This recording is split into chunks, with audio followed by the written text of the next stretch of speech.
আমরা কিন্তু প্রত্যেক দিন ফরজ সালাতের পরে এই দোয়াটা পড়ি কিনা ভাই?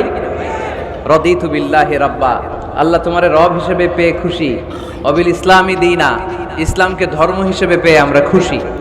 এই দোয়াটা পড়ি কিন্তু অর্থ বুঝি না, তাই হৃদয়ে লাগে না, ঠিক কিনা? এজন্য অর্থ জানার দরকার আছে না নাই?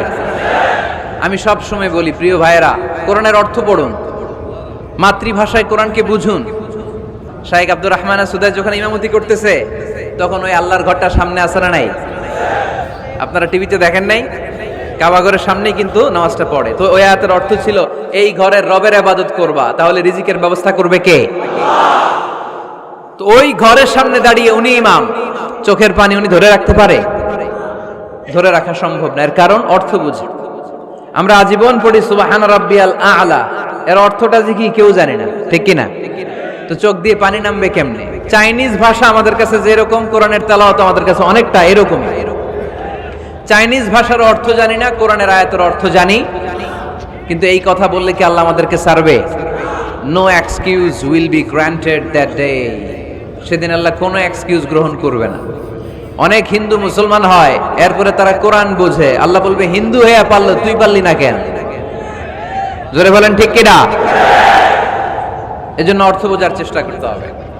তাহলে আলোচনার যেই জায়গায় আমরা এসেছিলাম আর কথা বলছিলাম, আল্লাহ বলেছেন ইসলামকে তোমাদের ধর্ম মনোনীত করে আমি আল্লাহ খুশি। আমরাও বলে দিলাম, আল্লাহ তুমি যদি ইসলাম দিয়ে খুশি, আমরাও ইসলাম পেয়ে খুশি। জোরে কোন ঠিক কিনা? আমরা সব জায়গায় ইসলাম মানতে চাই, যতক্ষণ দেহে প্রাণ আছে ততক্ষণ পর্যন্ত ইসলামকে মানতে চাই, সব জায়গায় মানতে চাই, ইসলামকে আমাদের জীবনের আদর্শ বানাতে চাই, ঠিক কিনা? সাইয়েদনা ওমর ফারুক বলতেন, নাহনু কওমুন আ'আজ্জানাল্লাহু বিল ইসলাম, আমরা তো এমন জাতি যেই জাতিকে আল্লাহ তাআলা ইসলাম দিয়ে সম্মানিত করেছে। ফাইন ইবতাগাইনাল ইজ্জাতা বিগাইরিহি আযাল্লানাল্লাহ, ইসলাম রেখে দিয়ে কেউ যদি অন্য কোথাও সম্মান তালাশ করে, তাকে অপদস্থ করে ছাড়বে কে? এজন্য আমাদের সম্মান কোথায়? আমরা মুসলমান, এটা বলতে কি আপনাদের লজ্জা লাগে?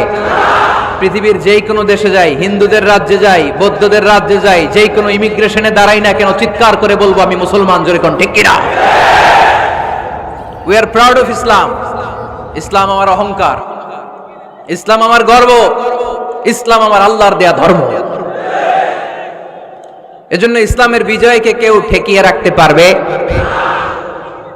আমি প্রায় উদাহরণ দিয়ে, উপমা দিয়ে বলি, ইসলাম হচ্ছে চারা বীজের মতো। চারা বীজ মাটিতে ঢুকিয়ে দিলে এটা উপরের দিকে ওঠে। তো ইসলামকে যারা মাটিতে গেড়ে ফেলতে চায়, তারা জানে না ইসলামের উপমাটা অনেকটা চারা বীজের মতো। ইসলামকে মাটিতে গেড়ে দিলে এটা কি হবে? জোরে বলেন, আরো জোরে বলেন। উপরের দিকে গর্জে উঠবে।